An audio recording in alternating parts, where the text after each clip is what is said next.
नमस्कार मित्रांनो, साधी माणसे या मालिकेच्या येणाऱ्या पुढील भागामध्ये आपल्याला धमाकेदार असा ट्विस्ट बघायला मिळणार आहे.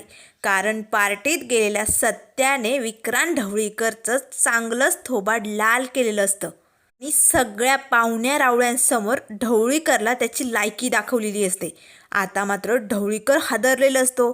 तर इथे आता पार्टीत जाण्यासाठी सगळ्यांची छान अशी तयारी झालेली असते. तेव्हा मीराई सुंदर साडी घालून तयार होते.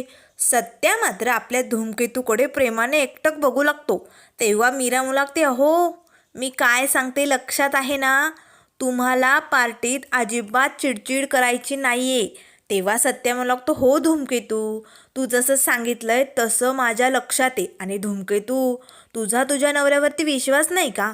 अगं तुझा नवरा ना काय बी करणार नाही असं तुला शब्द देतो मी. तेव्हा मीरा म्हणू लागते, शब्द द्याल, पण तिकडे जर कोणी मुद्दामून तुम्हाला उस्कवण्याचा प्रयत्न केला की लगेच सत्यादादाची सत्यागिरी सुरू, मला माहिती आहे ना. तेव्हा सत्या म्हणू लागतो, धूमकेतू तू चांगलीच सत्यागिरी ओळखायला लागली या. तेव्हा मीरा म्हणू लागते, ते सोडा सगळं, हे बघा माझं नीट ऐका. सासूबाईंनी मला ताकीद देऊन सांगितलंय पार्टीत काही तमाशा होता कामा नये. त्यामुळे प्लीज, आपण रवी रियासाठी चाललोय ना पार्टीत, त्यामुळे प्लीज कुणाचाही राग येऊ देऊ नका. तो ढवळीकर जरी काही बोलला तरी त्याच्याकडे लक्ष देऊ नका. मी काय सांगितलंय, मनातल्या मनात गोड पदार्थांची नावं घ्या किंवा मित्रांची नावं घ्या, तुम्हाला जे जमन ते करा, पण कुणाकडे लक्ष देऊ नका. तेव्हा सत्य म्हणू लागतो, हो ग बाई माझी बायको, तू म्हणतेस तसंच करेल मी. त्यामुळे आता निघतेस का, जायचं का बाहेर? तो फुसक्या ती बबडी कसे नेमकं तयार झाले तेवढे महागडे कपडे घालून, ते तरी बघूया. तेव्हा मीरा म्हणू लागते, मग माझा शब्द विसराल ना नाही ना? तेव्हा सत्या म्हणू लागतो, नाही धूमकेतू, तुझा सत्या असं काही बी करणार नाहीये, तुला शब्द देतो. तेव्हा मीरा पटकन सत्याचे गाल पकडते आणि म्हणू लागते, गुड बॉय. चला असे म्हणत दोघेही आता इकडे बाहेर आलेले असतात. तर आता पार्टीत जाण्यासाठी इथे फुसक्या पंकजने मात्र आता 15,000चा सूट घातलेला असतो. आता सूट घालून ऐटीत पंकज आता पार्टीसाठी तयार झालेला असतो. तर आता ही बबडी 8,000ची साडी, 3,000चे सँडल घालून अगदी छान पद्धतीने तयार झाली असते. पण मात्र देविकाच्या मनात दुसरंच काहीतरी शिजत असतं. एकदा का पार्टीत गेलं की या सत्याला असं उस्कवायचं ना, याने असा तमाशा घातला पाहिजे आणि सगळी अशी इज्जत ना धुळीस मिळवली पाहिजे. म्हणजे कसं, ही निरूपा या सत्यावरती भडकेल आणि मग या सत्या आणि मीराचा चांगलाच काटा काढेल. आणि एकदा का या सत्याचं आणि निरूपाचं बिनसलं की माझं व्रत संपलं म्हणून समजा. या व्रताकडे कोणी लक्षही देणार नाही. आणि तसाही माझा हबीबी अंकल कोण होता, काय होता, हे कोणी विचारणारही नाही आणि त्याबद्दल विषयही घेणार नाही. म्हणजे कसं, या सत्याचा चांगलाच काटा काढता येईल, हो की नाही? मग माझंही जरा फावेल ना, असे म्हणत आता देविकाच्या मनात खूप काही काही शिजत असतं. तर आता निरूपा तेवढ्यात रूममधनं बाहेर येते. चला चला चला, सगळेजण तयार आहेत ना, छान दिसत आहेत हां. पंकज, देविका मस्त दिसते तुम्हाला ड्रेस, चला पटकन. सुधाकर भाऊही आता मस्त सूट बीट घालून आता तयार झालेले असतात. कारण निरूपाने अगदी स्टँडर्डपणाने जायचं ठरवलेलं असतं ना. सगळेजण आता तयार होऊन हॉलमध्ये येतात. तेव्हा लगेच आता निरूपा रागाने सत्या आणि मीराकडे बघते आणि लागते, एक गोष्ट नीट लक्षात ठेवा, आपण पाहुण्यांच्या घरी चाललोय, तिथे मला काहीही तमाशा नकोय. तेव्हा लगेच सत्य लागतो, निरूपा हा सत्या विनाकारण कधी बी तमाशा घालत नाही आणि सांगितलंय ना, एकदा शब्द दिलाय ना, हा सत्या नाही तमाशा घालणार म्हणून. मग सारखं सारखं तेच बोलून उगाच माझा राग चढू नको.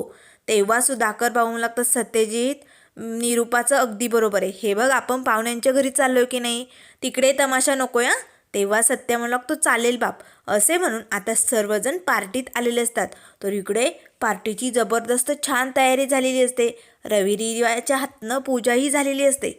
रवीचा आता ढवळीकरच्या घरी खूपच मानपान चालू असतो. रियाही खूप खुश असते, कारण माझ्या डॅडाने माझ्यासाठी एवढं काही केलं आहे, यामुळे तिला खूप आनंद झालेला असतो. पण ढवळीकरने ही पार्टी मुद्दामून ठेवलेली असते, कारण त्याला सत्याचा इन्सर्ट करायचा असतो. सगळ्यांसमोर सत्याला त्याची लायकी दाखवायची असते, म्हणून हे सगळं ढवळीकरने प्लॅनिंग केलेलं असतं. पण मात्र इथे आता सत्या, सुधाकर भाऊ सगळेजण आता पार्टीत आलेले असतात. त्याच वेळेस ढवळीकर म्हणू लागतो, चला चला व्याही मंडळी आले, चला स्वागताला चला. सगळ्यांचं छान पद्धतीने स्वागत झालेलं असतं. तर आता सगळेजण सगळेजण इथे टेबलवरती बसलेले असतात. सुधाकर भाऊ, निरूपा तर खूपच खुश झालेली असते. एक नंबरची लालची बाई असते.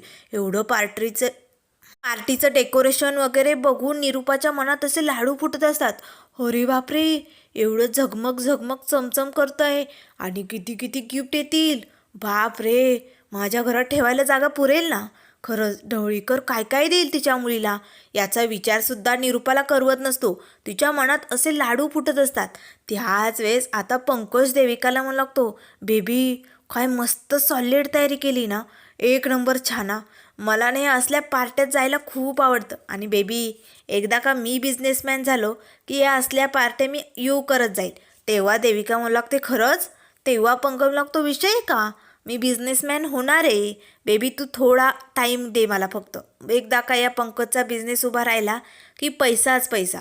आता मात्र पंकज चांगलेच हवेत उडत असतात. त्याच वेळेस इकडे ढवळीकर आता आपल्या मॅनेजरला बोलावतो आणि मला लागतो, मी जे काम सोपवणार आहे ते अगदी चोख पद्धतीने पार पडायला हवं. तेव्हा लगेच तो मॅनेजर म्हणू लागतो, सर काय काम सांगायचं आहे तुम्हाला नेमकं. त्याच वेळेस ढवळीकर आता सुधाकर भाऊंकडे बोट करतो आणि मला लागतो, तो माणूस दिसतोय ना, तो माझा व्याही आहे बरं का, पण एक नंबरचा चिगूट माणूस आहे. माझ्या नासा डोक्यात जातो. एक गोष्ट लक्षात ठेव, मुद्दामहून त्या माणसाला त्रास देण्याचा प्रयत्न करायचा. तुला जास्त काहीच करायचं नाही, थोडंसं डवचायचं आहे. एकदा का तू त्याला थोडंसं डवचवलं की हा सत्य आपोआप त्याची सत्यागिरी दाखवेल आणि मग या पार्टीत तमाशा होईल. आणि मग मी या सत्याची अशी इज्जत बाहेर काढेल ना, त्याला रस्त्यावर आणेन बघ. तेव्हा लगेच आता तो मॅनेजर म्हणू लागतो, सर तुम्ही काळजी करू नका, तुम्ही म्हणताय ना ते काम मी लगेच करतो. असे म्हणत आता लगेच तो मॅनेजर सुधाकर भाऊंच्या बाजूला खुर्चीवरती बसवतो. सगळेजण मस्त गप्पा मारत असतात, एन्जॉय करत असतात. त्याच वेळेस आता तो माणूस मुद्दामहून इथे सुधाकर भाऊंना आपलं बूट लावण्याचं, असा पाय मारण्याचा प्रयत्न करत असतो. आता सुधाकर भाऊ मात्र त्या माणसाकडे बघू लागतात. तो मुद्दाम करतो हे त्यांच्या लक्षात आलेलं असतं.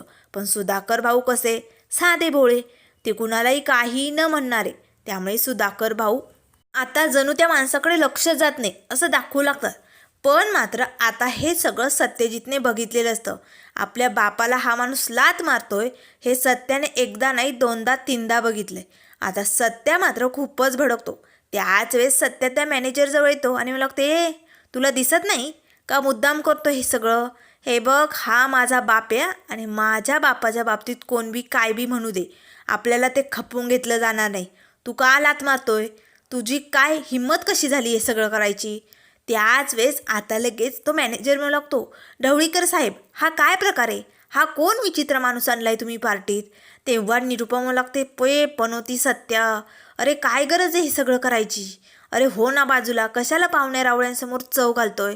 तेव्हा सत्या तर चुटकी वाजवत बोट दाखवत निरूपाला म्हणू लागतो, निरूपा जिथे या बापाचा विषय असतो ना तिथे सत्या कुणाचं बी काय बी ऐकत नाही. मीराई आता सत्याला शांत करण्याचा प्रयत्न करते. अहो शांत व्हा, खूप सगळे माणसं आलेले इथे, हे बघा इथे तमाशा नकोय. तेव्हा सत्या म्हणू लागतो, धुमकेतू मी तमाशा घालतच नाही आहे. त्याच वेळेस ढवळीकर येतो आणि म्हणू लागतो, तुझी सवयच आहे सत्या ती. मी सांगितलं होतं हा सत्या पार्टीत नकोय, मला माहिती होतं हा असंच काहीतरी करणार आहे. तेव्हा लगेच आता निरूपा म्हणू लागते, मीही तेच म्हणत होते, पण माझं कोणी ऐकेल तेव्हा ना, कशाला आणायचं या सत्याला इथे, घातली ना चव आपली. त्यावर लगेच सुधाकर भाऊ लागतात, निरूपा गप्प वय, सत्यजितची काही चूक नाही आहे. त्यावर लगेच आता सत्या मात्र जोरदार दिशी ते मॅनेजरच्या कानाखाली ओढतो आणि मग तुझी हिंमत कशी झाली, कोणी सांगितलं होतं तुला हे सगळं करायचं, माझ्या बापाला लात मारतो तू, तुला सोडणार नाही. त्याच वेळेस ढवळीकर येतो आणि लागते, सत्या माझ्या पाहुण्यांशी तू असं वागू शकत नाही. तेव्हा सत्या मला लागते, ढवळ्या तू काय लायकीचा माणूस आहे ना हे मला चांगलंच माहिती, त्यामुळे तू अजिबात माझ्याशी बोलू नको, नाहीतर माझ्याशी गाठे. त्याच वेळेस रवी रिया येतात आणि म्हणू लागतं, सत्या दादा काय झालं आहे. तेव्हा सत्या झालेला सगळा प्रकार आता रवी रियाला सांगू लागतो. त्याच वेळेस ढवळीकर म्हणू लागतो, बघ रिया, मी तुझ्यासाठी एवढं सगळं केलं आणि तुझ्या घरची माणसं ही अशी बघ, ही अशी रस्त्यासारखी वागतात. तेव्हा लगेच रिया म्हणू लागते, डॅडा माझ्या घरच्यांबद्दल मी एक शब्द ऐकून घेणार नाही. हे बघ, माझ्या घरची माणसं कशीत हे तू सांगायची गरज नाही आहे. आता मात्र स्वतःच्या मुलीने इथे विक्रांत ढवळीकरची बोलती बंद केलेली असते. तेव्हा शलाका म्हणू लागते, रिया काय बोलतेस तू, गप्प बैस, अगं तुझ्या डॅडाशी बोलते. तेव्हा रिया म्हणू लागते, मी अगदी बरोबर बोलते, सत्यदादाचं काहीही चुकलं नाही, हा माणूस चुकीचा होता ना. त्यावर लगेच आता निरुपा म्हणू लागते, नाही रिया, अगं हा पनोती चुकीचा आहे. दरवेळेस कुणाच्या सुखात ना त्याला खडा घालायची सवयच आहे. इतरांना मारायचं हाणायचं एवढंच येतं त्याला. त्याच वेळेस सुधाकर भाऊ मात्र समोर येतात आणि निरुपावरती ओरडतच म्हणू लागतात, निरुपा बास, सांगितलं ना सत्यजीची काहीही चूक नाही. आता ढवळीकर काय बोलणार. तेच आता सत्या मात्र भडकलेला असतो. सत्या आता सटकन दिशी ढवळीकरच्या कानाखाली ओढतो. सत्याने आता सगळ्यांसमोर ढवळीकरला चांगलंच लाल केलं असतं. आता मात्र निरुपाला तर धक्का बसतो. तर मित्रांनो, अजून आता या सत्याने ढवळीकरचे काय काय हाल केलेले असतात आणि कशी त्याला त्याची लायकी दाखवलेली असते हे आपण लवकरच बघूया. त्यामुळे मित्रांनो, अशाच मालिकेंच्या अपडेट पाहण्यासाठी चॅनलला लाईक करा, सबस्क्राईब करा. व्हिडिओ पाहिल्याबद्दल धन्यवाद.